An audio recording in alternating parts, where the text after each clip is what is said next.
Vamos lá. Nosso assunto hoje... Todos estão vendo o slide, gente? Todos estão vendo o slide? Sim. Ok. Sim. Então, o nosso papo hoje é sobre radiologia torácica, né?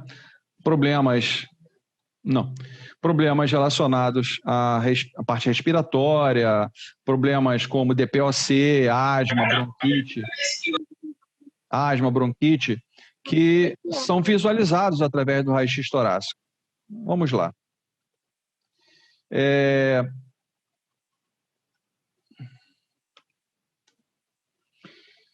Então, para que façamos o diagnóstico torácico, né, nós temos que entender a história clínica, lógico. Não sei se vocês viram, eu mandei para vocês hoje, houve um acórdão no finalzinho de 2019, falando sobre a briga que está existindo entre o Conselho Federal de Fisioterapia e o Conselho CREMERG, né, o Conselho Federal de Medicina. E está sendo provado, e os juízes estão dando ganho de causa para a gente a todo momento, que o fisioterapeuta pode fazer prescrição de exames complementares, como, por exemplo, o raio-x torácico. Tá? Já é a terceira instância que se passa, né, vai chegar até o Supremo Tribunal Federal, e até o momento todos os juízes deram ganho de causa para o fisioterapeuta. Lógico que isso é muito bem fundamentado dentro da lei, bem descrito dentro das resoluções, das leis e dos processos, né, que o fisioterapeuta tem, né? Eu acho que quem vai caminhar para esse lado tem que ler a legislação nossa, e vocês, quando se formam, vocês recebem uma cartilha, chega a ser até meio grossinha, com todas as resoluções, todas as leis, todos os pareceres, que o fisioterapeuta tem que saber, porque se você descumpre aquilo que está escrito dentro das resoluções, dentro das leis, dentro dos pareceres, você é chamado e vão puxar até a orelha com toda certeza. Ah, eu não sabia. Não sabia, mas está escrito, você deveria ter lido. Então, todas as leis são para serem cumpridas. E dentro hoje das profissões, as pessoas têm que cumprir, porque senão elas são chamadas a atenção. Tá? Então, a história clínica, o exame físico, os dados laboratoriais, os achados de imagem, que no caso é a radiologia, as provas específicas são o exame de sangue, fezes, urina, história ocupacional e o status imunológico. Os sinais radiológicos são padrões característicos reconhecíveis por vezes com o nome de objetos familiares com os quais são vagamente parecidos. Auxiliam no diagnóstico e na subsequente orientação terapêutica de doenças. São muitas vezes característicos ou altamente sugestivos de um determinado grupo de patologias. O conhecimento desses sinais pode encurtar a lista de diagnósticos diferenciais. Por isso que as doenças, quando elas são observadas, os exames complementares servem para você ir eliminando a ideia que você tem. Vocês viram que no próprio relato da Dalila, na aula anterior, ela falou que ela levou muito tempo e demorou para que... Gente, quem está com o microfone aberto, por favor. Obrigado. Tem que ter isso, já que se não tiver, cara... Gente, quem está com o microfone aberto, por favor. Vamos ficar lá chamando do namorar mesmo, mas do brocha, é só continuar.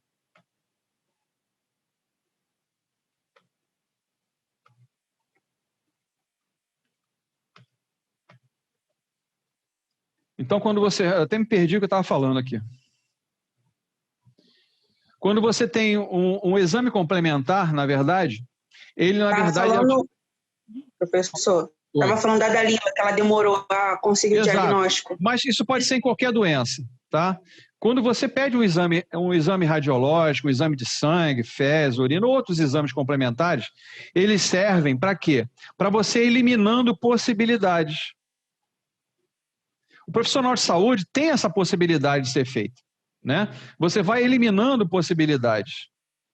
Ah, o exame de sangue deu ok, beleza. O exame de fezes deu ok, mas tem um fator aqui no exame de sangue que deu elevado. Opa, mas o que essa elevação causa o que no organismo? Será que é isso que eu estou pensando? Ah, não deu nada. Ah, mas o exame agora de radiológico deu uma alteração. Deu uma pequena alteração aqui. opa, nessa alteração eu tenho que levar, aí eu tenho uma condução. Na fibromialgia, por exemplo, é difícil por quê? Porque não tem aparência do problema. Os exames complementares não detectam o problema. Ele é mais físico. O exame físico é que dá o direcionamento.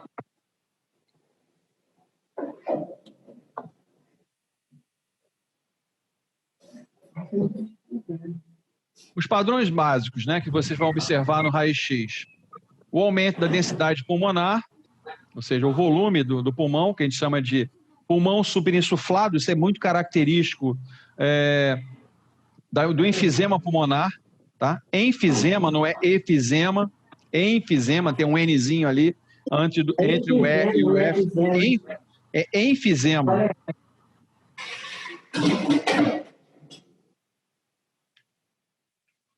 Redução da densidade pulmonar, no caso, quando a pessoa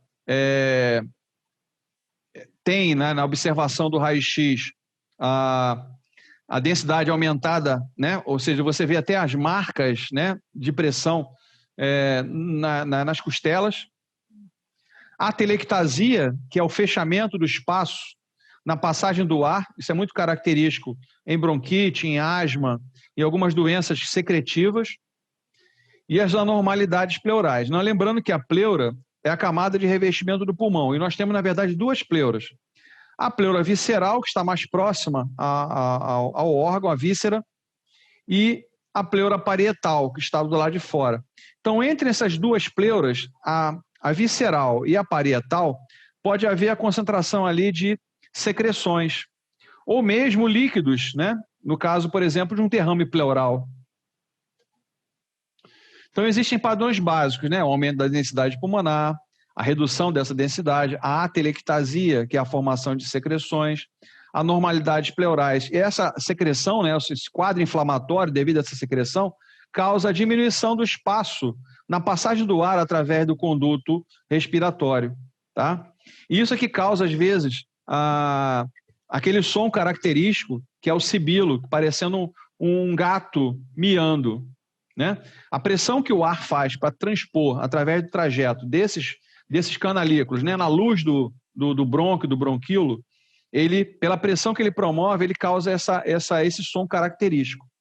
Vocês futuramente, quando forem estudar a fisioterapia respiratória, vocês terão, através da ausculta, ter que diferenciar vários tipos de problemas através do som. Então, vocês vão ter, quem for estudar nessa área, quem for trabalhar para essa área, vai ter que treinar bastante o ouvido, porque cada tipo de som te dá uma característica bem adequada para o problema que você está tentando avaliar, tá? Então, começamos com a doença alveolar, né? Na doença alveolar, nós temos consolidação, ou seja, um pulmão mais denso, pode haver opacidade confluente, no caso aqui, vemos até diminuição de visualização da região chamada da ponta do pulmão, os contornos mal definidos, aerobroncogramas e opacidade centroacinares. Centroacinares é bem na região dos sinos, do centro, né? No mediastino.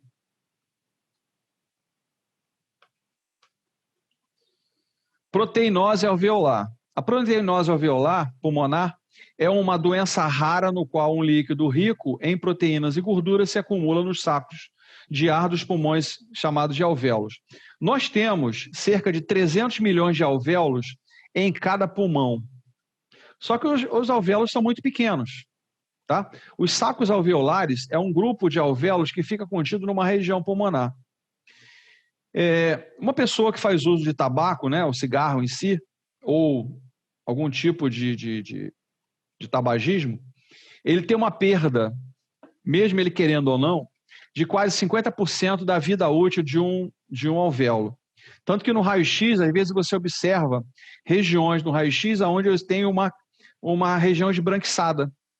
Essa região esbranquiçada nada mais é do que a perda da função do alvéolo. Ele fica calcificado, ele fica esbranquecido de uma forma até arredondada, geralmente bem ao centro, bem na região mediastinal, no raio-x.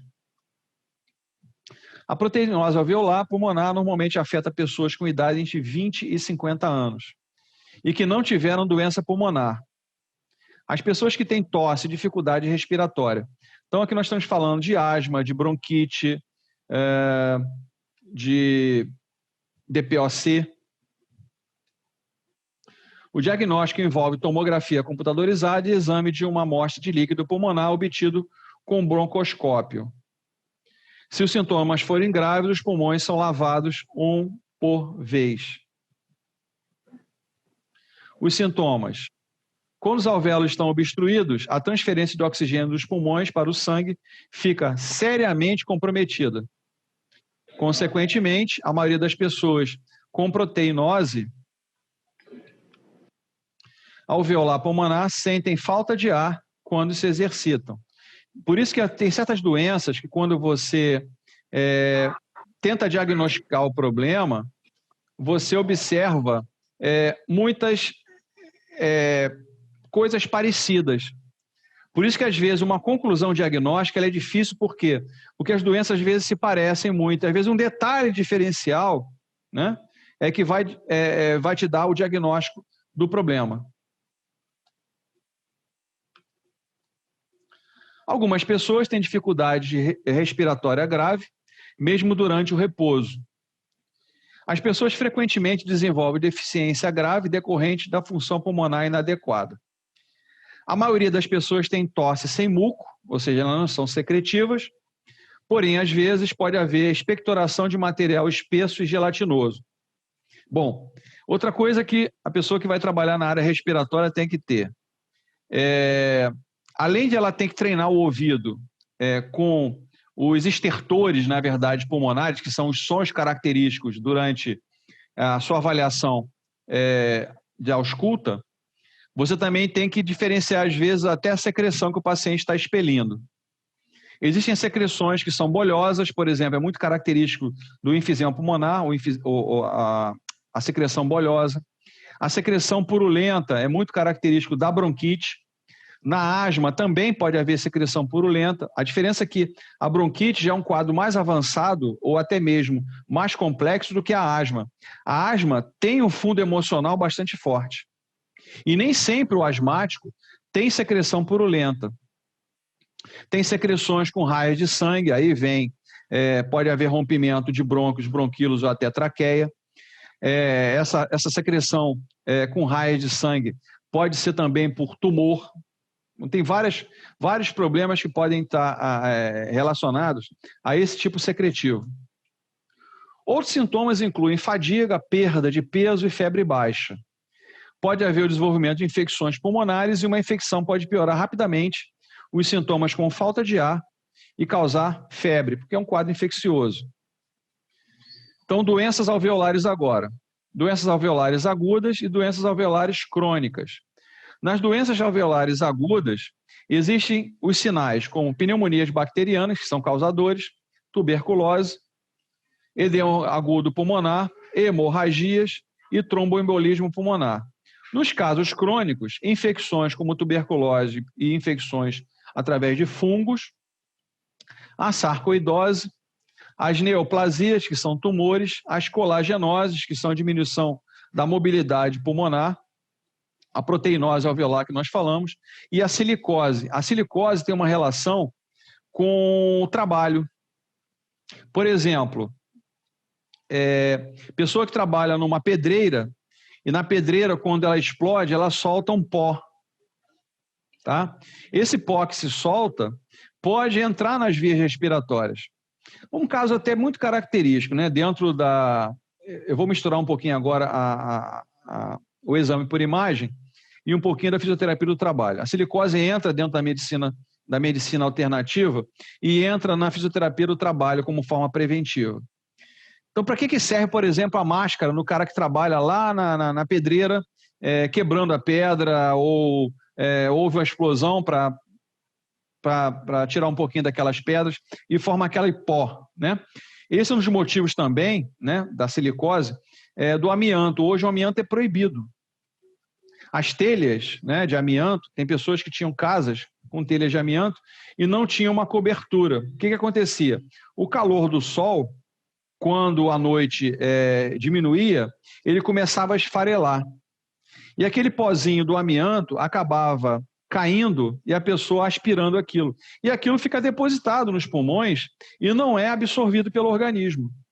E essa não absorção pelos pulmões, causando comprometimentos dentro dos pulmões. Quer ver outro caso? Aí não é bem a silicose, é a asbestose. Pessoas que trabalham, por exemplo, fazendo massa com cimento. Tá? Ela estava pegando o cimento, colocando lá na betoneira, jogando água e tal, mas naquele momento está ventando muito. E o vento bate dentro da betoneira, levanta e o cara não está usando máscara, por exemplo, ou não está usando um óculos. E ele aspira aquilo. Aquele cimento que ele aspirou vai ficar na parte interna da parede do pulmão, formando como uma parede. Porque o cimento ele só se solidifica quando o meio é úmido. E quando você resseca, aí ele torna-se rígido. Aí o cara tem asbestose. Sinal da silhueta. Uma lesão intratorácica que faz contato com os contornos da silhueta mediastínica, nós estamos falando do centro, ou dos hemidiafragmas, ou seja, nós estamos falando da metade, o sufixo hemi quer dizer metade do diafragma direita e metade do diafragma esquerda. E que apresenta densidade, lógico, se nós fizermos uma linha mediana dividindo os dois, porque o diafragma é um músculo só. Apresenta densidade radiológica idêntica e irá apagar esses contornos na radiografia. Barramento da silhueta, contornos do coração. Pode acontecer com o diafragma ou mesmo uma fissura pleural. Então vocês estão vendo, na verdade, nessa imagem, um esbranquiçamento bem na parte central, um pouco mais densa e mais velado nas laterais. Thalia, quer falar alguma coisa?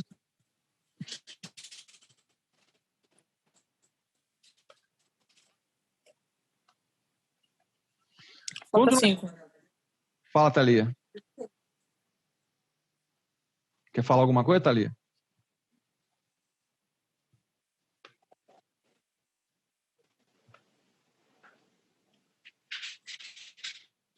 Thalia, por favor, feche o seu microfone, por favor.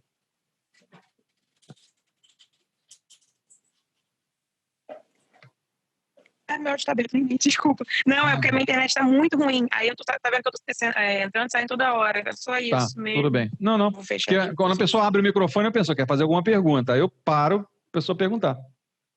Tudo bem, sem problema. Vocês conhecem essa região aqui no pulmão, língula?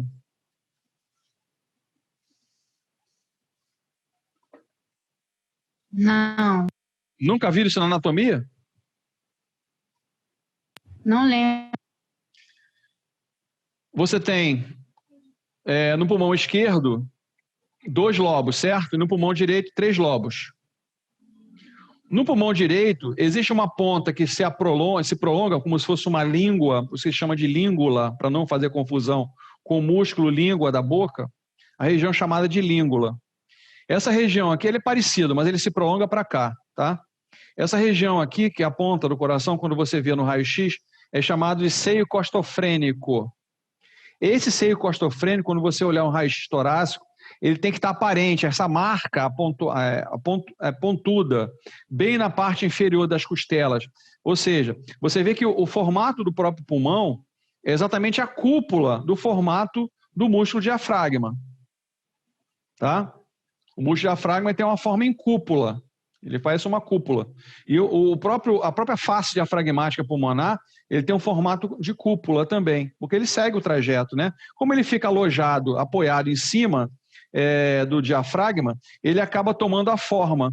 Tanto que existem nos pulmões o que nós chamamos de impressões, como se fossem carimbos.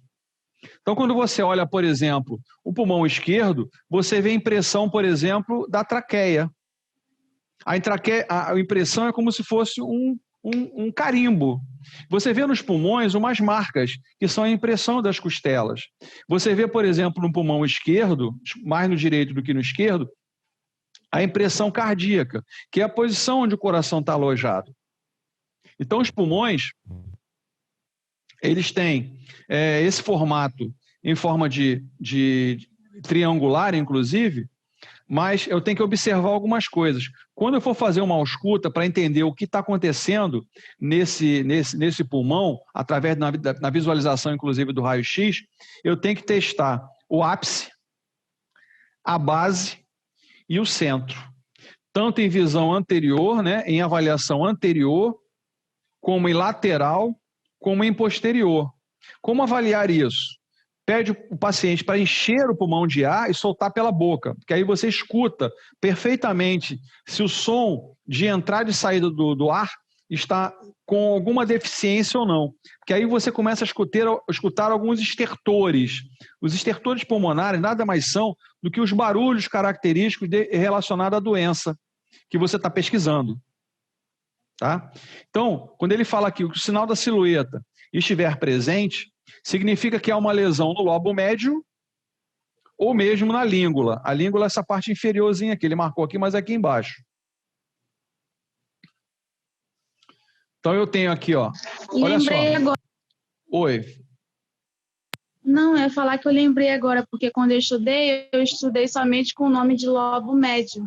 Não estudei lobo médio ou língua, porque é uma coisa só. Não são duas coisas, são duas coisas. Lobo médio, ele todo. A língula, ele é um acidente do lobo médio, tá? É igual quando você fala fêmur. Fêmur é o osso todo, mas eu tenho a cabeça do fêmur, eu tenho o trocânter maior, tenho o trocânter menor, tenho a crista trocantérica, a linha trocantérica, né? A fóvea da cabeça do fêmur e vai. Tá? Mas a língula é um acidente do lobo médio, tá bom? Então aqui quando você olha esse raio-x, essas duas pontas aqui embaixo, tá vendo aqui, ó? Aqui e aqui, esse é o seio costofrênico. Isso tem que estar visualizado no raio-x. Se ele estiver velado, a gente chama velado, é um termo, né? Quando ele está apagado, está velado, está apagado, algum problema tem, principalmente na base. Então você vê, o sinal da silhueta está muito característico aqui, porque até o volume cardíaco, principalmente aqui no ventrículo esquerdo, está muito aparente. E ao lado do região mediastinal também aparece aqui ó, um esbranquiçamento. Olha aqui, ó, o que eu falei para vocês, ó. O branquinho em forma circular. O branquinho em forma circular. Isso aqui é alvéolo morto. Aqui também, ó. Branquinho em forma circular. Isso aqui é alvéolo morto, não funciona mais.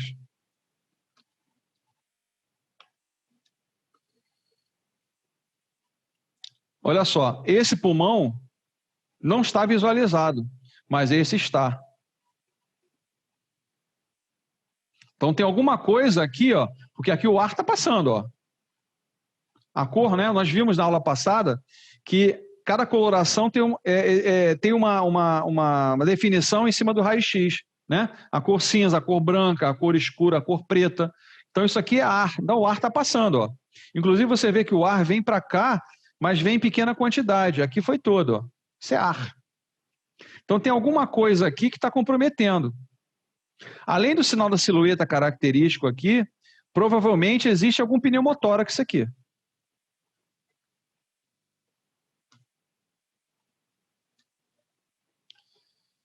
Aqui é o sinal da silhueta característico, ó, ele se prolonga bastante, né, bem na região mediastinal. Aqui você está vendo a coluna, está vendo as duas clavículas, as costelas, e aqui a imagem pequena do coração. Novamente, sinal positivo da silhueta, novamente, mas parece uma raiz, né? Por isso que o pessoal fala que é árvore brônquica, porque, na verdade, o tronco da árvore é a traqueia, né? E as raízes são os brônquios de primeira ordem, segunda ordem, terceira ordem, quarta ordem, quinta ordem, sexta ordem, até a oitava ordem, os bronquíolos alveolares, bronquíolos terminais e os alvéolos pulmonares. Sinal do broncograma aéreo.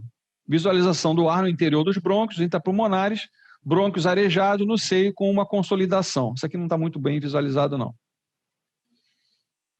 Existe uma opacidade, ou seja, um esbranquiçamento em forma de toalha, ocupando o lobo esquerdo e a língula, se individualizando opacidades tubulares, radiotransparente, onde está a seta, que está bem aumentado.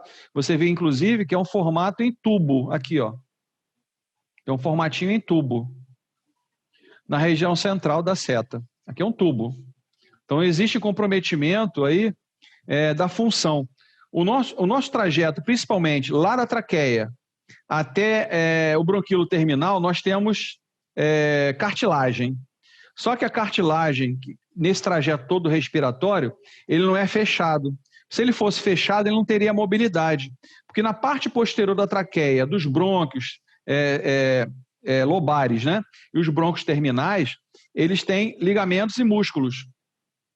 Esses ligamentos ligam a cada anel traqueal, a cada anel bronquiolar, e atrás tem músculo, que é o músculo bronquiolar e o músculo traqueal. Por quê? Na fase inspiratória, existe um aumento do espaço entre os anéis da traqueia, que são em número de 10 a 12, variando de pessoa para pessoa.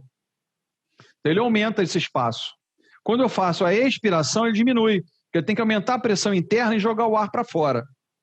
Tá? Então, na inspiração, há um aumento do volume do espaço,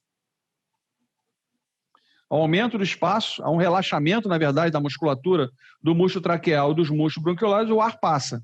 Ou seja, o meio de maior concentração, isso é um tipo de osmose, o meio de maior concentração, que é o ar, o meio externo, entra para o meio de menor concentração, que é a nossa caixa torácica, na verdade, os nossos pulmões. Com a expiração, houve a hematose e o ar tem que ser expulso para fora. Então, há uma pressão aumentada dentro dos pulmões por ação muscular, né? Principalmente do diafragma também, empurrando, né? Ele entra em contração e empurra a base pulmonar para cima. E o ar sai. E a diminuição do espaço no todo o trajeto. Então, aqui é uma visão, na verdade, de uma ressonância, o corte foi feito. Vocês vejam que existe algum comprometimento nos pulmões, né? Aqui a base está visualizada, tá? E aqui ele está bem opaco. Novamente, olha só. Tem ar aqui em cima, mas não tem ar aqui embaixo. O ar está aqui, mas não tem aqui. Então, existe comprometimento no lobo médio, lobo inferior e, vocês estão vendo, o seio costofrênico não está visível, está opaco, está velado, esse é o termo que se usa. Mas é uma pessoa que provavelmente está no CTI. Olha aqui um eletrodozinho ligado nele. Tem um fio aqui, ó.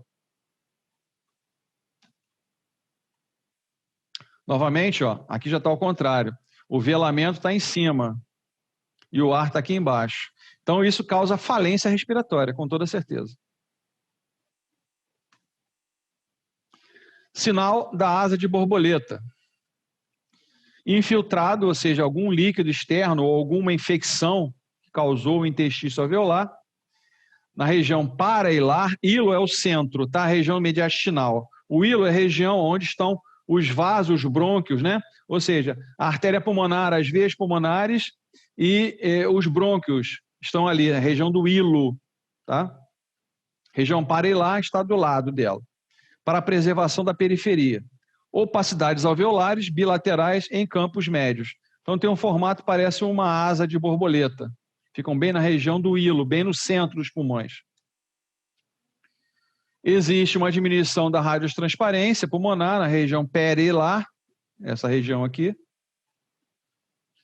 de forma assimétrica, poupando a periferia. Edema agudo do pulmão. Existe infiltrado aqui, existem líquidos, né? E a gente sabe que os líquidos, eles atrapalham na expansibilidade, tanto na fase ins como na fase expiratória.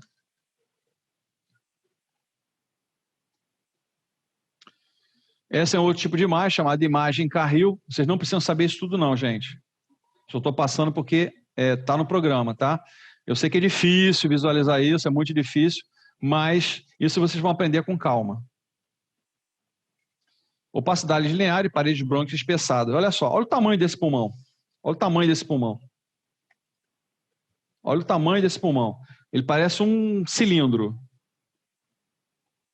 Está distenso e aumentado. Isso nós chamamos de superinsuflação. A superinsuflação, o cara coloca ar para dentro, ele não sabe, o organismo dele está com algum comprometimento, ele não sabe fazer troca gasosa, aí o pulmão vai levando ao aumento do tamanho. Isso é um DPOC. Opacidade de aspecto nebuloso, o velamento, ou seja, os branquiçamentos de algumas áreas, está bem ao centro. Não apaga a trama vascular. Sinal de doença intersticial. Padrões septais, reticulares, nodulares, retinolodulares e o chamado de vidro fosco. Padrão de septo. Espessamento dos septos interlobares, né? Os septos são aquelas áreas onde separam o lobo superior do lobo médio, o lobo médio do lobo inferior, os septos interlobares. Não se visualiza no raio-x, chamados de linhas de Kerley. Então, você não está visualizando essa linha aqui, ó, de separação. É como se fosse uma coisa só.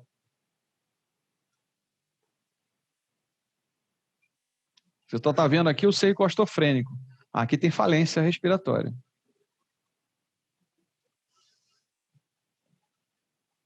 Cheio de áreas esbranquiçadas.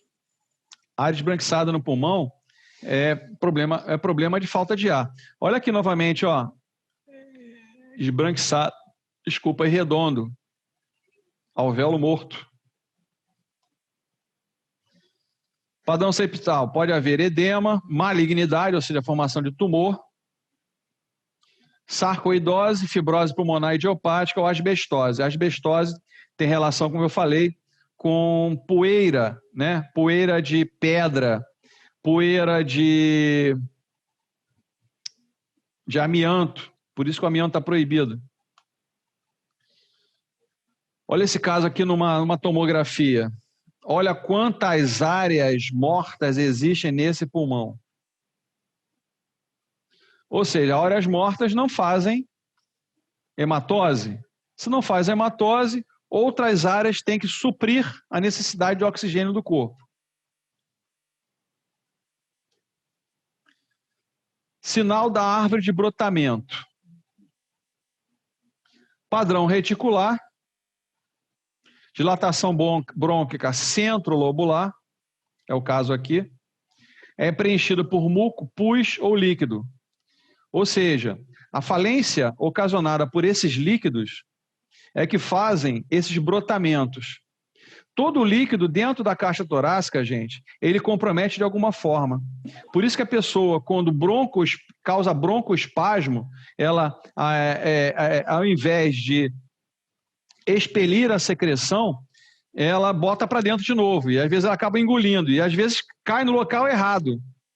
Às vezes a própria secreção da pessoa, misturada com saliva que vem à boca e pode voltar, ela causa um problema, porque aquele ácido que está na sua boca não era para estar no trato respiratório, era para estar no seu estômago. Como a área do estômago é extremamente ácida, ele consegue digerir facilmente uma secreção, mas se ele cair no trato respiratório novamente, pode causar até uma digestão nessas estruturas. O padrão nodular, existe uma porossidade arredondada, é menor do que 1 centímetro. A expansão do intestino, a região central, né? Intestino, a região central esférica. Presença de infiltrado celular, tecido fibroso em ambos. Todo tecido fibroso dentro de um pulmão faz com que esse pulmão tenha pouca extensibilidade. Ou seja, ele tem uma falência respiratória, ele não consegue suprir a necessidade do corpo. Aqui o sinal da árvore bem aparente, como se fosse uma raiz. Esse é um paciente que está sendo monitorado, ó. Tem um eletrodozinho aqui, um outro eletrodozinho aqui, o fio. Tá? Esse raio-x foi feito dentro do CTI. Olha como é que está esbranquiçado em várias áreas pulmonares, apesar que o seio costofrênico está visível, de alguma forma visível. Mas numa ressonância está muito aparente esse sinal da árvore brônquica. Chamado sinal do 1, 2, 3, padrão clássico de sarcoidose, que é caracterizado por aquelas poeiras que eu falei, né, que se alojam dentro dos pulmões. É um caso de avaliação dentro da fisioterapia forense, tá? Isso dá perícia, tá? E na perícia a pessoa pode vir até a ter aposentadoria precoce, tá? Por sarcoidose. Um exemplo aqui. é comum sarcoidose também. Sabe aquelas pessoas que ficam dando polimento em pedra de mármore? Né? O cara passa aquela máquina, que é o mármore, geralmente, quando ele está, né, o granito, ele vem ainda sem polimento. Então, o cara passa a máquina para dar o polimento. Aquela poeira, às vezes, que solta, que é muita poeira. Outro exemplo, quem trabalha com gesso. O cara que trabalha com gesso, fazendo rebatimento de teto, às vezes ele serra, ele quebra, ele passa lixa para acomodar, e aquela poeira está no ar. E aquela poeira acaba sendo aspirada. E ele não vai ser eliminado, ele vai ficar dentro do seu trato respiratório. E ele vai formando uma parede. Sarcoidose.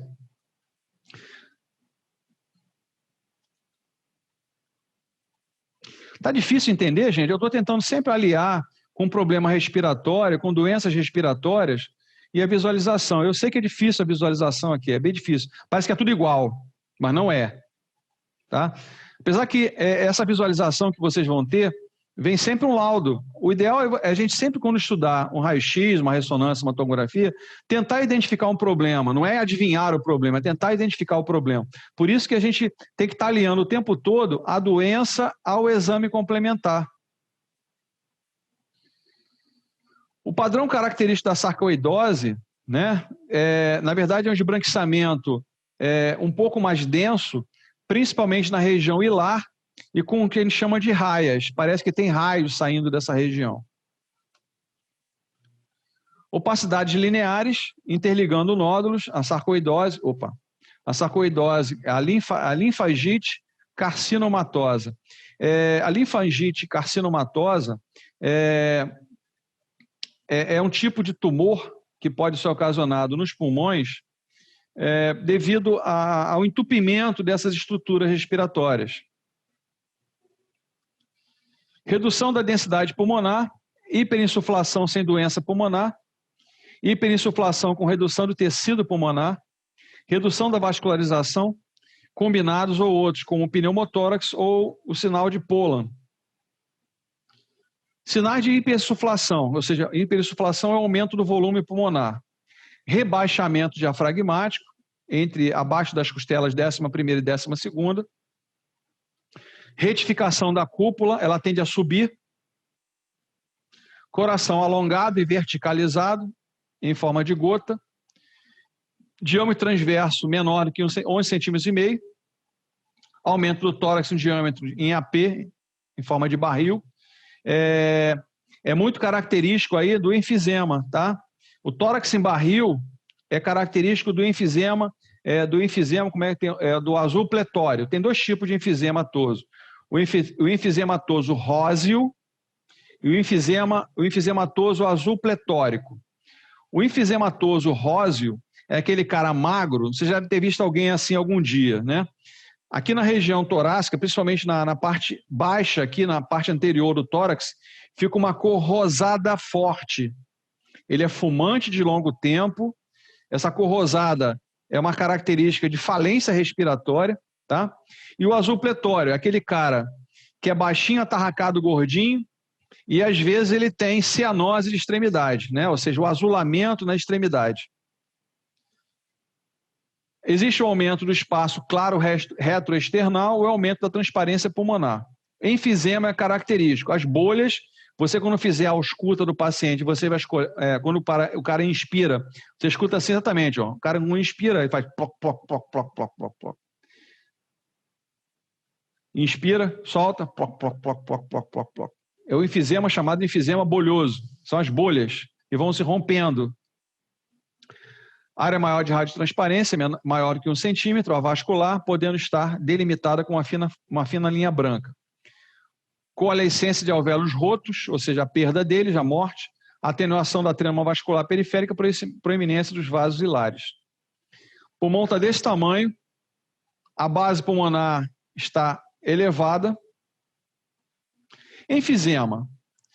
É enfisema, não é efisema, tá? Tem um Nzinho, está correto ali.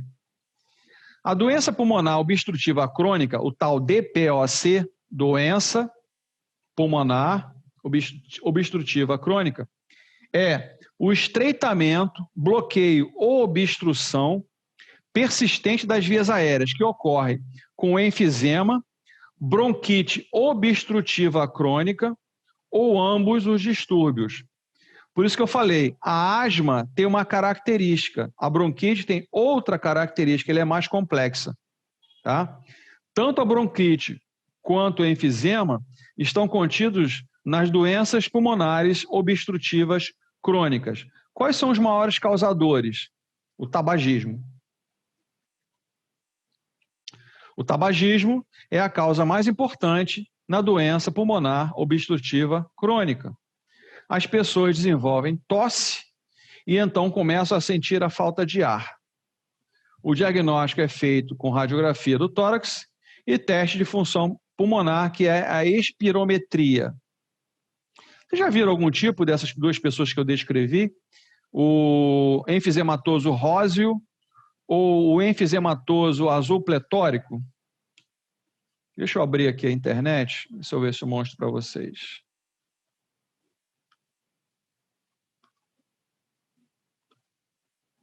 Só um instantinho, gente, deixa eu só baixar um negócio aqui.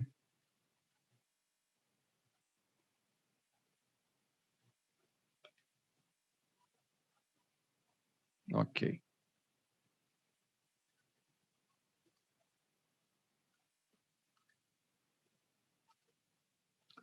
Deixa eu ver se eu acho aqui para mostrar a vocês.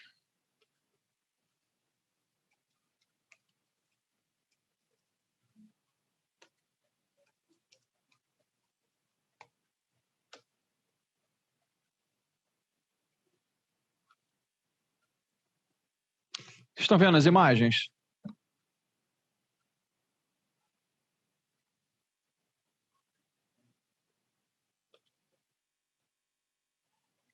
Hein, gente? Sim, professor, 2 slides. A gente está vendo, enfisema. Né? Tá. Deixa eu abrir um outro slide aqui, porque eu vou botar essa imagem para vocês verem.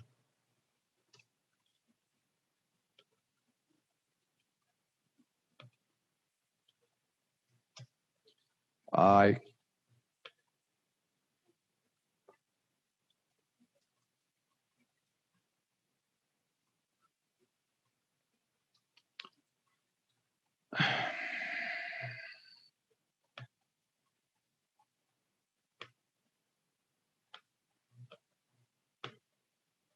Agora sim.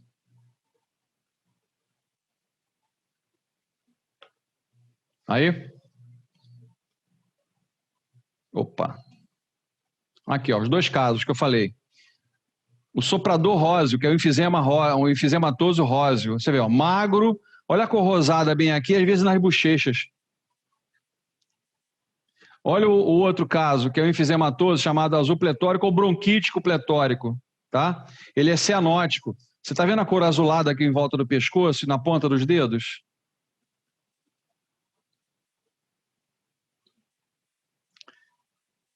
São os 2 tipos. Sim, dá para ver sim.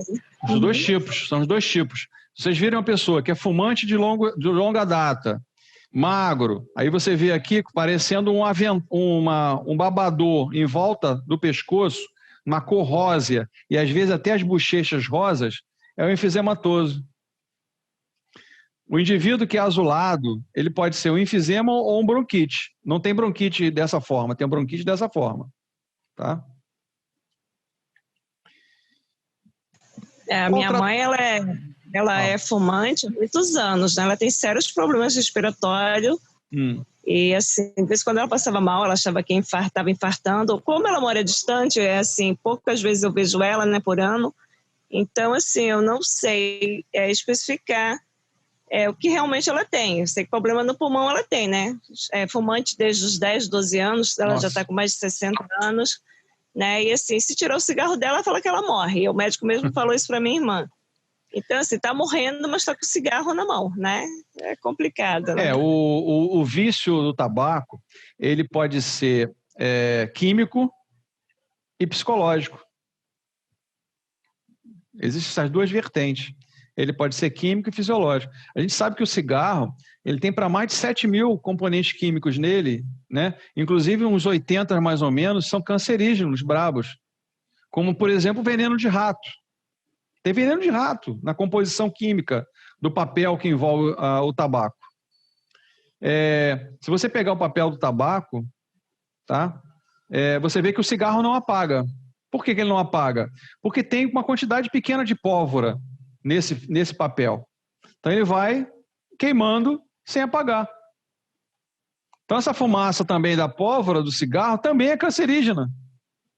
Então existem vários componentes químicos no tabaco que são cancerígenos. Então parar de fumar e tomar medicamentos que ajudam a manter as vias aéreas abertas é importante. As pessoas que têm doenças graves podem precisar tomar outros medicamentos, usar oxigênio ou fazer reabilitação pulmonar.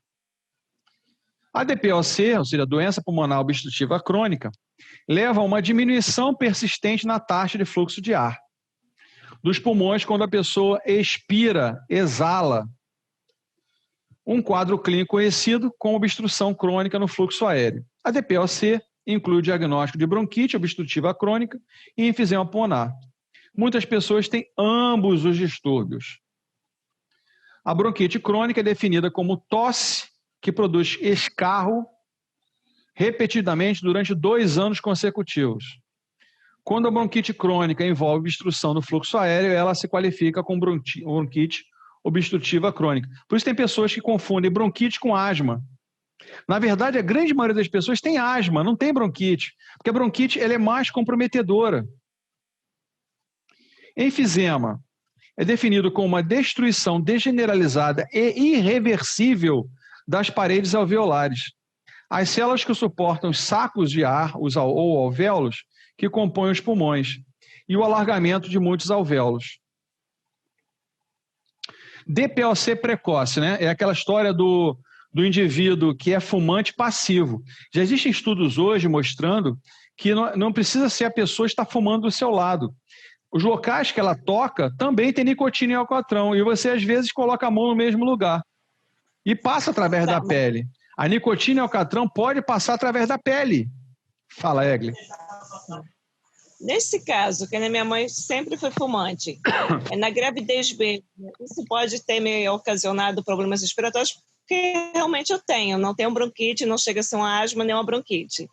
E sim, até hoje eu sinto muita falta de ar, muitos problemas respiratórios, principalmente respiratórios. Sou super alérgica, principalmente problemas respiratórios. Isso é através do cigarro. Foi fumante passiva há muito tempo, né? Sim. Tem meus 18, 20 anos que eu moro com ela. Então, ela fumava muito próximo a gente, não tinha essa consciência toda das consequências que o cigarro causava e tal, enfim. Então, assim, até hoje eu sinto muitos problemas respiratórios, que isso pode ter ocasionado através do cigarro dela, por ela ter fumado na gravidez, a vida toda perto de mim. Fumado, né? Assim, com certeza, isso eu não tenho dúvida. Outra coisa importante que você tem que ter em mente, isso é bom de passar às vezes para as pessoas, algumas pessoas que tiveram mãe e pai fumantes, principalmente na fase grave, na gravidez, elas podem ter problemas cognitivos. O aprendizado fica dificultoso. Isso foi provocado pelo cigarro. Muitas crianças são relatadas através da literatura, né? Eu estou falando dentro da parte científica, têm problemas cognitivos, têm problema de aprendizado. Principalmente quando você fala de matemática, por exemplo. Professor. Oi. Meu avô, ele é fumante. E a minha avó, por conviver por conta muito do cheiro do cigarro dentro de casa, ela perdeu o olfato e o paladar. E ela tem um pouco de problema de respiração também. Gente, contactem pessoas, caso, por exemplo, da Júlia, de casais. E por hábito errado, ou o homem ou a mulher, à noite, às vezes acende o cigarro dentro do quarto, fechado. Com o ar-condicionado ligado, por exemplo. Aquilo não sai. Vai ficar um tempão ali, ó, pairando no ar, e você respirando aquele monte de porcaria. Ele fumava muito... Desculpa te cortar. Nada. Ele fumava muito dentro da sala. Aí, meu tio, né, o dela, ele pediu para o meu avô parar de casa, porque já dia da minha avó, ela, tipo assim, tem uma... Não sei se era não sei o que foi, que ela meio que engasgou, assim, com nada, sabe? Pela respiração, assim, eu pensei que ela fosse morrer ali na minha frente. Eu fiquei assustada. Por causa... Ela fica sabe, assim, consegue respirar.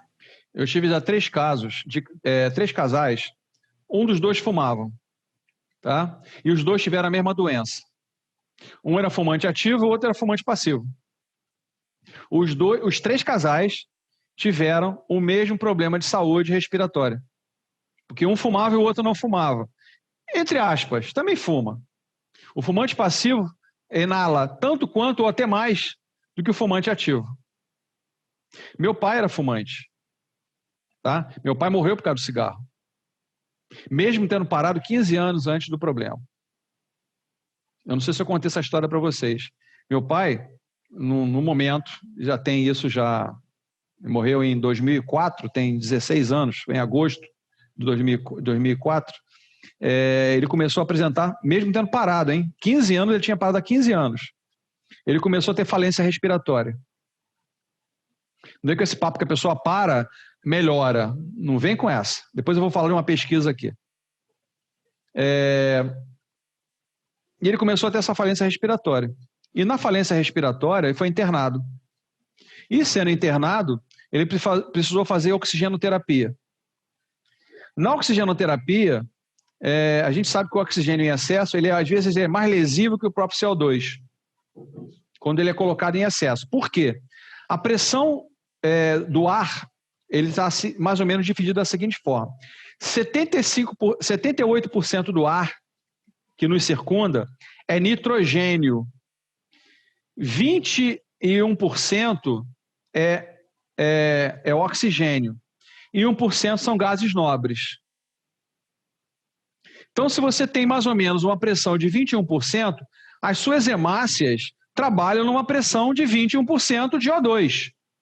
Se você colocar 22% de oxigenoterapia, você começa a fazer pressão de hemólise, ou seja, de quebra das moléculas, das células, das hemácias, causando falência respiratória, confusão mental e problemas até de parada cardiorrespiratória. Por que aconteceu isso? No mesmo momento que meu pai foi internado, houve o falecimento da minha avó. Aí eu fiquei meio desnorteado. Eu lembro que eu tinha uma entrevista, acabei ligando para o local, cancelando a entrevista, eu iria outro dia, expliquei por quê, e subi para falar com ele. Quando eu subi, ele começou a falar umas coisas que não tinham nexo, tipo, tem uma pessoa tomando banho ali no canto, isso no CTI, tá? Tem uma pessoa tomando banho no canto, sua mãe acabou de passar aqui jogando vôlei com as suas filhas, né? Me dá dinheiro aí que eu quero comprar um Big Mac ali no canto, dentro do CTI. Você vê como é que a pessoa ela tem essas alucinações por causa do CO2 em excesso. Aí eu chamei o médico, plantonista, falei, estava uma colega junto comigo. Doutor, é hora de coma induzido. Por quê? Está tendo confusão mental, professor, doutor. Isso vai ter uma parada cardiorrespiratória, não vai demorar muito. Como é que você sabe disso? Eu falei, eu sou fisioterapeuta, o senhor não está conversando com leigo. Os sinais estão mostrando de uma possível parada cardiorrespiratória. Vamos esperar mais um pouco, não sei o quê, papapá. Aí desci com essa minha colega, paguei um táxi para ela, foi embora, ela me deu algumas, veio conversar comigo, veio avaliar meu pai. Quando eu subi, estavam fazendo massagem cardíaca e respiração de parada cardiorrespiratória. Aí eu parti para cima do médico, né? Dei-lhe um soco no meio da cara. Eu falei, eu disse que isso ia acontecer. Bom, 3 meses em coma, devido ao comprometimento cerebral, devido à parada cardiorrespiratória, causou uma anóxia, né? O cérebro começa a não receber oxigênio adequadamente, já estava sinalizando para isso acontecer, e meu pai não voltou mais. 3 meses depois ele veio a óbito.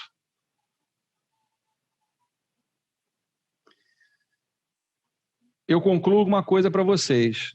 A gente tem que saber o que está falando. Por isso que a gente tem que estudar muito. Tá? A gente não fala à toa. Em pessoas com DPOC, uma leve tosse com expectoração, descarro claro, se desenvolve com pessoas que chegam aos 40 ou 50 anos de idade. A tosse e a expectoração de escarro são geralmente piores logo quando a pessoa levanta da cama pela manhã. A tosse e a expectoração de escarro podem persistir durante todo o dia. A falta de ar pode ocorrer durante o esforço. As pessoas costumam pensar inicialmente que o envelhecimento ou estar com má condição física. Vocês vejam que esse esforço parece com a asma, parece com a bronquite, mas é o enfisema no caso aqui. Com a má condição física e a causa tende a diminuir a sua atividade física em resposta. Às vezes, a falta de ar ocorre a princípio somente quando a pessoa tem uma infecção pulmonar, geralmente com bronquite, período em que a pessoa tosse mais e tem um aumento da quantidade de escarro. A cor do escarro passa de claro ao branco para amarelo ou verde, aí já é infecção. Então, olha o tamanho do pulmão com enfisema, gente. Olha só o tamanho. É o que eles chamam de pulmão super insuflado. Tem ar demais, mas não tem troca adequada. O cara joga ar demais para dentro do pulmão. Por isso que a pessoa tem dificuldade respiratória. E tem ar demais, mas não consegue fazer essa troca adequada. Olha só como é que a cúpula pulmonar fica diferenciada, fica alta, inclusive. O formato em gota, que é a característica, o pulmão tende a verticalizar o coração. Coração depende dos pulmões, como pulmões dependem do coração. Uma parada respiratória necessariamente não faz uma parada cardíaca, mas uma parada cardíaca necessariamente causa uma parada respiratória. Problemas, visualização de cavitação. Cavitação quer dizer cavidade, espaço contido. Ar translúcido dentro da massa, necrose central de lesão, pode haver níveis de líquido. Abscesso pulmonar, por estafilococos, neoplasia, algum tumor, e massa granulomatosa. Então, vocês estão vendo, na verdade, de uma área aqui, ó. Não aqui, mas aqui.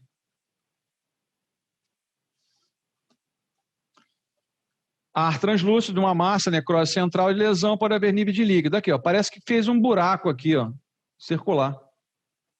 Cavidade, cavitação.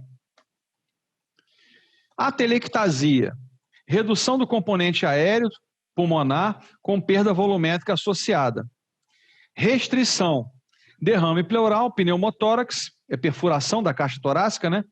E das pleuras. Há uma diminuição. Forma fibrocicatricial, reabsorção e adesão. Atelectasia. A atelectasia é um quadro clínico. Gente, olha só, antes que eu esqueça. Essa semana não temos trabalho, tá?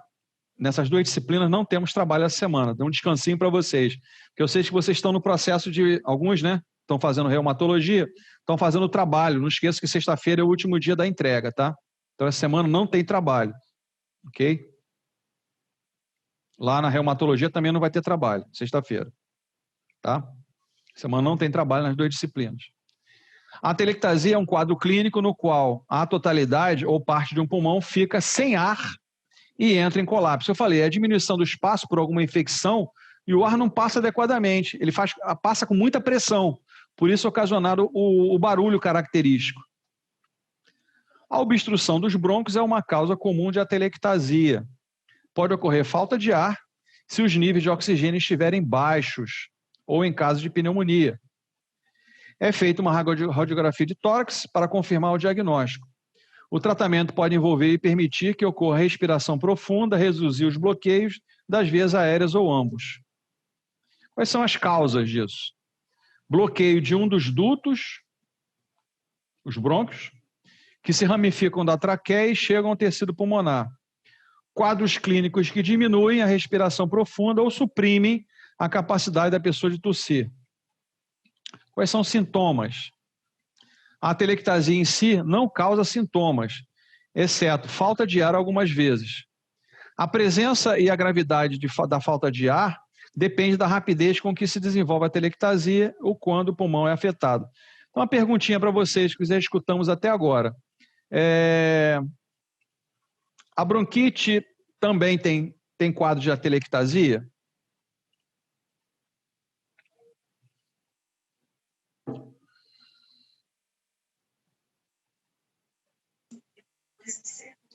Professor, no caso dessa questão de falta de ar, sim. Além de ser uma infecção. Se há uma infecção, a infecção das paredes faz com que haja o quê? Uma constrição. E essa constrição é a atelectasia. Tá? Uhum. Eu sofri com isso 22 anos. Ah, é? Uhum. Por quê? Assim, Você fumou ou tinha alguém que fumava? Bronquite? Não, minha mãe não fumava. Eu não convivia com pessoas que fumavam. Eu tenho isso desde que eu me entendo por gente. Começou desde que eu Minha pergunta. nasci. Na infância, você teve uma doença chamada bronquiolite que as pessoas não detectam? Então, é isso que eu tô falando. Minha mãe não tinha muito acesso às coisas. Então, não foi bem que diagnosticado quando eu era bem pequena, mas eu sofria com crises. Aí é aquela coisa, vai pro posto, passa um remédio, bota no oxigênio e manda para casa.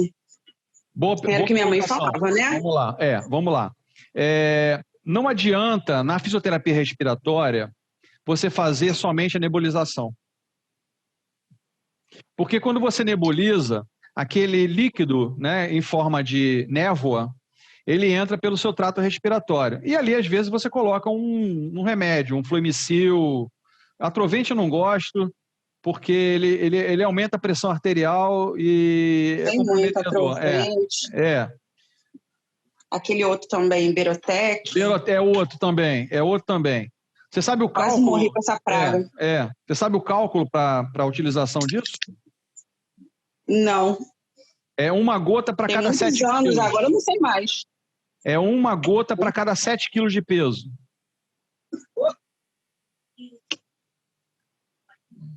Assustada, né? Você assustou? Muito. Botavam muito. É uma gota para cada 7 quilos. Imagina só, uma vez, estou falando isso no meu estágio, tá? Isso há 20 falar do susto anos que atrás. eu levei? Cara, a quantidade, a última vez que eu usei, última vez que eu usei, que eu me lembro, mas aí eu já era adulta já. Eu estava com, acho que uns 20 anos. Sabe quantas gotas colocaram para mim? 25. Eu quase morri. Você vê, a criança em si, né? A criança ainda bebê, que às vezes tem que fazer uso de um broncodilatador, que é o caso do Berotec, o Fluimicil, o Atrovente. Eu gosto mais do Fluimicil, que ele é mais suave, tá? E tem o mesmo efeito. Ele já tem uma pressão alterada, já tem uma frequência respiratória acelerada, e você joga uma porcaria dessa para dentro do pulmãozinho do coitadinho. Aí tu vê o tóraxzinho dele ali em falência. Aí eu peguei, isso no meu estágio, tá? No meu estágio foram 2 áreas que eu atuei muito. Respiratória e neuropediatria. Muita criança com problema neurológico e muitas pessoas com problema respiratório. Atuei muito nessa área. Aí chegou para mim um laudo do médico pedindo uma criança de 3 meses. 10 ml de soro fisiológico e 20 gotas de Atrovente. Eu falei, como é que é? Para um bebê, 20 gotas? É como uma pessoa de 140 quilos. Eu falei para a professora na época, falou assim, o que você acha disso aqui, Nelson? Eu falei, não vou fazer não. Por que você não vai fazer? Lógico, ele estava te testando. Estava te testando, né? Eu não vou fazer por quê? Porque a dosagem é uma gota para cada 7 quilos. Essa criança tem 8 quilos. No máximo, eu colocaria 2 gotas. Gotas. Eu vi a potência desses remédios. O cara queria 20. Aí ela, perfeito, faz. 2 gotas. 10 ml de soro fisiológico, 2 gotas. Agora eu estou falando por que, além da nebulização, não só a nebulização e mobilização secretiva. Os exercícios respiratórios vão ajudar, através da medicação que foi utilizada na nebulização, a gente expelir aquela secreção. Então, só nebulização não resolve, porque a secreção continua lá dentro. Os exercícios são para que a pessoa faça a expectoração. Gente, tinha casos lá, não estou chutando não, tá? Havia casos lá, porque eu vivenciei isso, a gente enchia às vezes 2 copos, estou falando sério, 2 copos de 300 ml de secreção. Eu brinco sempre, parece vitamina de abacate, verde. A pessoa cuspia. Tá? E aí depois, o que acontece? O nebulizador tem que ser colocado num líquido antigérmico e ficar pelo menos por 8 horas. E uma coisa importante que vocês têm que saber, o nebulizador ele é de uma pessoa só, dentro de casa. Numa clínica, no hospital, coloca-se no antigérmico, fica por 8 horas e depois você reutiliza. Aí pode ser reutilizado, né? Como a máscara, como aquele tubinho, porque ali está passando alguma coisa. O ar que você está respirando, às vezes uma bactéria daquela cai ali e vai para aquele tubo. Aí você usa com outra pessoa, você contamina a outra. Contamina a outra, contamina a outra. Então, se você usa em casa o nebulizador, mesmo em casa, aquela máscara, aquele tubo é de uma pessoa só. O aparelho não. O aparelho pode ser usado por várias pessoas, porque ali tem filtros. Mas tem gente que usa em casa um só para todo mundo. Aí, por que ele não melhora? Apareceu uma outra doença no outro, porque você contaminou o outro, você passou aquela bactéria, aquele fungo para o outro.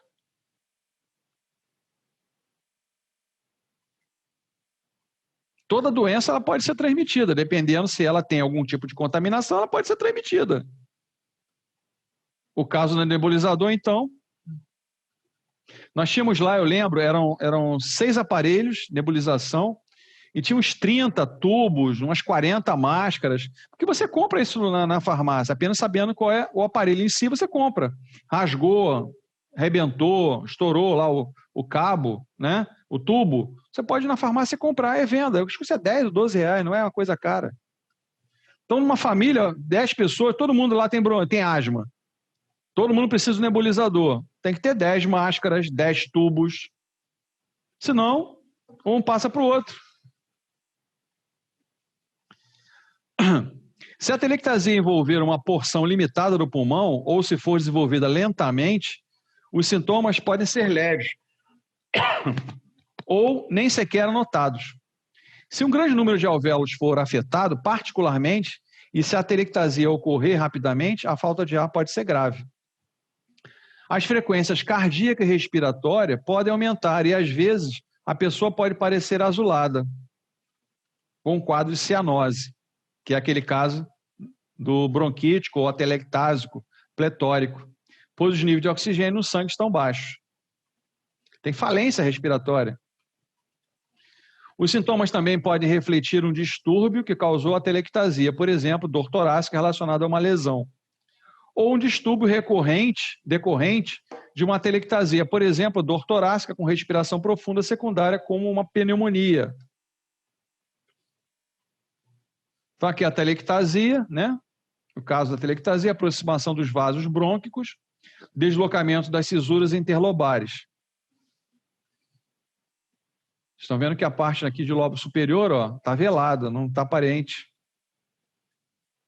Os seios costofrênicos estão aparentes, estão visíveis, mas eu tenho um velamento aqui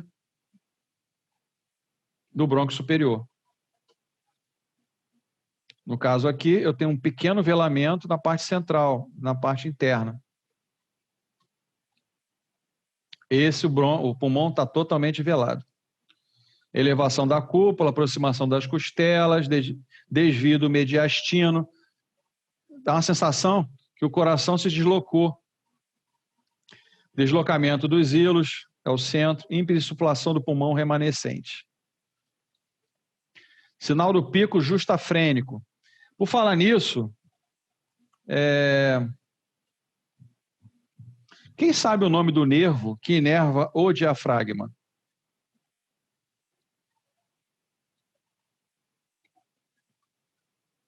Peguei pesado.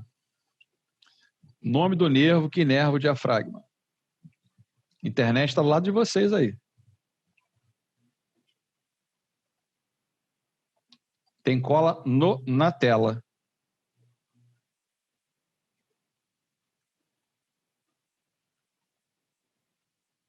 O nervo que inerva o músculo diafragma é o nervo frênico. Ele é uma raiz de um dos nervos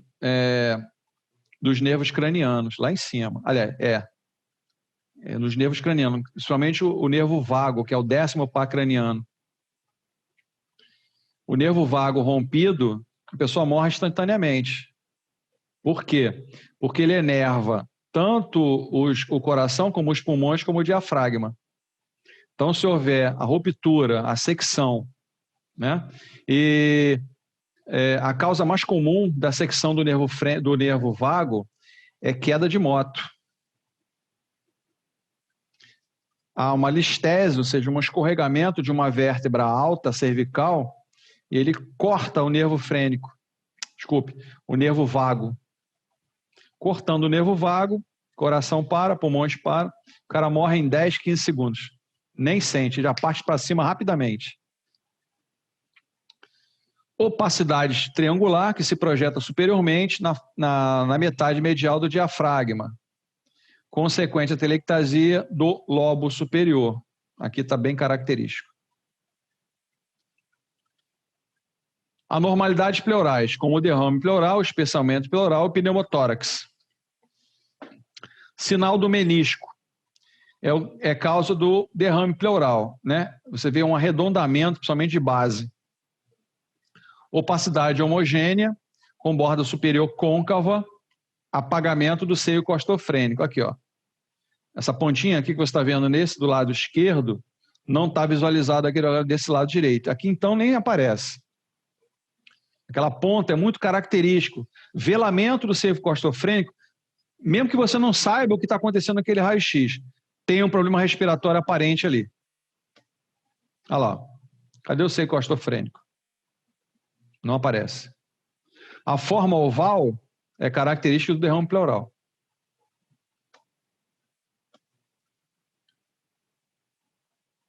Novamente, ó, arredondamento, seio costofrênico velado. Outra vez, sinal do menisco, essa parte arredondada. Pneumotórax, ar livre na cavidade pleural. Existe nos socorros, né, os primeiros socorros, quando há a perfuração da caixa torácica, a colocação, você pega um plástico, vamos dizer, a perfuração está aqui, tá? Entrou ar dentro da caixa torácica. Então, você tem que aumentar a pressão do meio externo para o meio interno. Não. Da meio externo para o meio interno. O que você faz? Você pega um plástico, se for possível, coloca um adesivo em cima, um adesivo nas laterais, né? Um quadrado, parte superior, as partes laterais. E deixa a parte inferior aberta. Porque na fase inspiratória, o próprio plástico vai fazer uma pressão ali, funcionando como se fosse uma pleura, porque a pleura está rompida. Tá? Na expiração, ele abre, então a pressão começa a aumentar dentro da caixa torácica. Lógico que tem um limite também por um tempo para isso, né? É só para dar tempo para o cara chegar no hospital. Mas é uma atitude de primeiro socorro simples que você pode fazer uso, evitando o colapso respiratório. Pneumotórax é a presença de ar entre as duas camadas da pleura, membrana fina, transparente, duas camadas que reveste os pulmões e o interior da parede torácica, resultando em colapso parcial ou total do pulmão. Os sintomas incluem dificuldade respiratória e dor torácica. O diagnóstico é estabelecido através de radiografias. Você vê a diminuição, ou como o enfisema, o aumento, no pneumotórax, a diminuição do pulmão. Normalmente, o tratamento inclui drenagem do ar através de um tubo ou um catéter plástico inserido no tórax. É o que eu falei, aquele plástico vai funcionar como um catéter externo. Os sintomas variam muito, dependendo da quantidade de ar que entra no espaço pleural, de quanto do pulmão entra em colapso e da função pulmonar da pessoa antes de ocorrer o pneumotórax. Um tiro, por exemplo, pode perfurar, mas é que ele passe e transpasse a caixa torácica, mas ele passa pelas costelas e sai do outro lado. Ele perfurou, causou um dano na pleura, pneumotórax. Um soco, brincadeira idiota, às vezes, dá um soco no peito da pessoa, pela pressão que as costelas podem promover na pleura, pode causar um pneumotórax. Eles podem estar ausentes ou sem manifestarem, variando desde um pouco de falta de ar, a dor torácica e dificuldade respiratória grave, choque e parada cardíaca com risco de vida. Porque se ele cada vez diminuir mais de tamanho, eu fico com 50% da capacidade respiratória. Isso causa falência no músculo cardíaco e falência em outros órgãos, levando a pessoa até óbito. Na maioria das vezes, uma dor torácica aguda, falta de ar e ocasionalmente tosse seca começam subitamente. A dor também pode ser sentida nos ombros, pescoço, no abdômen. Os sintomas tendem a ser menos graves em um pneumotórax de desenvolvimento lento do que em um desenvolvimento rápido. A menos que o pneumotórax seja muito grande ou se acumule sob pressão, causando o colapso dos grandes vasos sanguíneos do tórax, o pneumotórax chamado de tensional. Os sintomas geralmente diminuem enquanto o corpo se adapta ao colapso pulmonar, que começa a se reinflar lentamente conforme o ar é reabsorvido no espaço pleural. Então, olha só. Na verdade, parece que tem ar aqui dentro, mas não. O pulmão em si só está aqui, ó. Só esse pedacinho aqui, ó. O ar está preenchido aqui, apesar de que ele está com rompimento. Mas vejam, comparando esse pulmão com esse pulmão, esse aqui está menor. Olha só, esse está menor um pouco em relação a esse.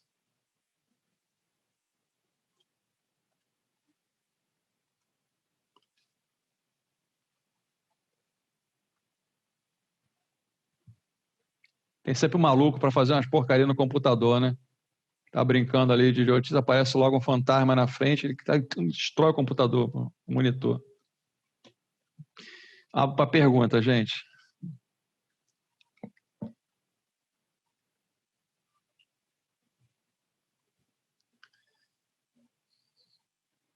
Alô? Vocês estão aí?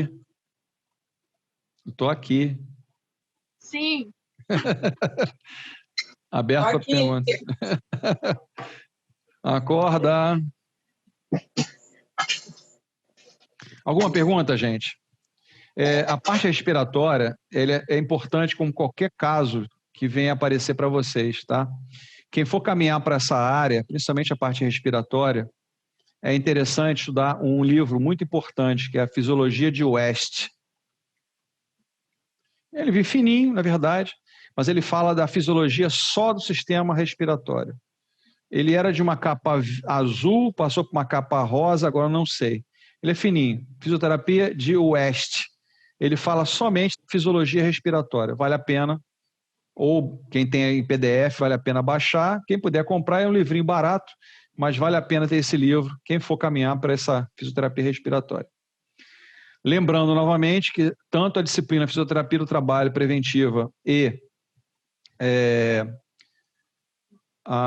essa disciplina aqui, né, interpretação de imagem, não teremos trabalho essa semana. Vocês vão ter um descansinho aí de 2 semanas aí até eu pedir novamente, tá?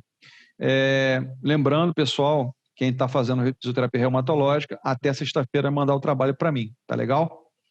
E qualquer dúvida, novamente eu fico aberto para vocês perguntarem à vontade, o WhatsApp está sempre aberto, ou diretamente no grupo ou no particular, fiquem à vontade.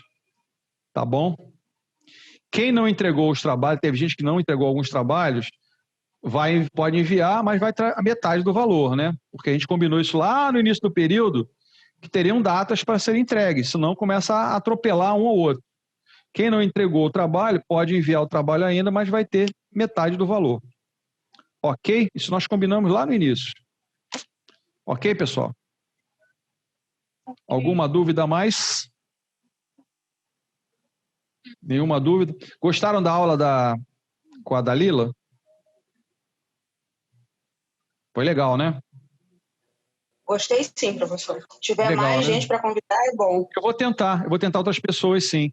Para também não ficar toda semana a mesma coisa, eu vou chamar algumas pessoas para bater papo para gente, mostrando cuidados. São pessoas. Vou tentar trazer agora um fisioterapeuta também que fale alguma coisa em alguma lesão que ele trate, que ele é mais tá naquela área em si, tá bom? Então, gente, grande abraço, continue se cuidando, porque agora foi outra. Na Inglaterra, voltaram às aulas e 412 professores contaminados e já morreram 2. Tá complicada a coisa para esse ano ainda. Tá bom, gente? Grande abraço, bom descanso a todos. Até sexta-feira, quem estiver com a aula comigo. Abração. Boa noite. Boa noite, professor. Oi. Quem chamou? Boa noite. Fernando, fala. Boa noite, professor. Boa noite. Só isso para dar boa noite? Que bom. Boa noite. Boa noite. Tchau, gente. Boa noite aí. Bom descanso para vocês.